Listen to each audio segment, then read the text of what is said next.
walking away or blocking someone is only a band-aid solution to an emotional suffering that you may be experiencing.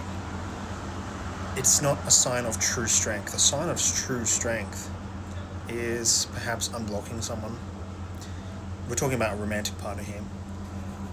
Or even following someone that you had a completely different narrative towards.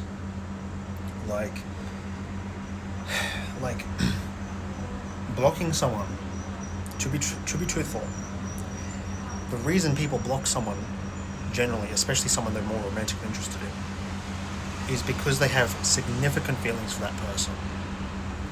And there could be underlying issues such as the expression of hurt. But the reason there's the expression of hurt to begin with is because that person has strong emotions. And sometimes they don't even know how to deal with those emotions.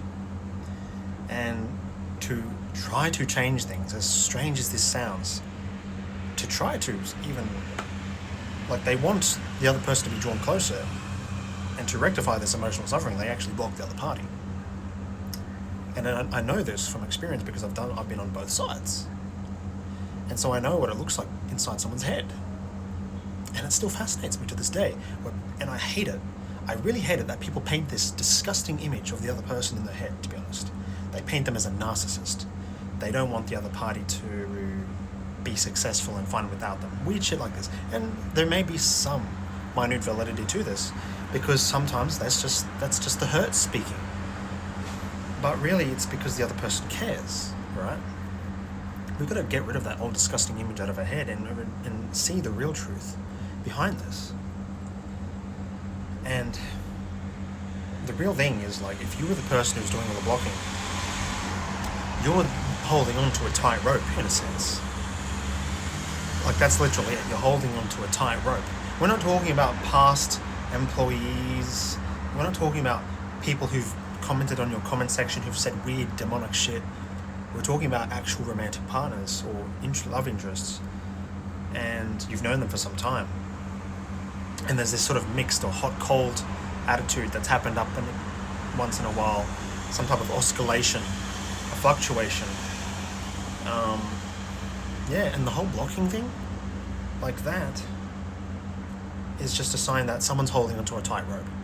And I came to a decision myself about 8 months ago that, me personally, I would have to kind of unblock certain people I know about. Because if I don't do that, all I'm doing is holding onto a tight rope and actually making challenges harder than they need to be.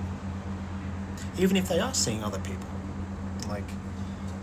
It doesn't help to block them, because you're just putting a band-aid on something. It doesn't really address the problem. So if there's someone out there that I would look at as, being a romantic interest or anything along those lines, I would see that person as a galaxy that needs to be explored, rather than painting them as a villain, as a monster that needs to be crushed. Because if I was to see that person in that way, it would mean I'm holding into a tight rope. And I think that's what a lot of people do, especially in areas such as avoidance anxious attachment style theories, where people constantly look at one another as a villain or a monster, when it's just not really the case. It's just tunnel visioning yourself down the wrong rabbit hole.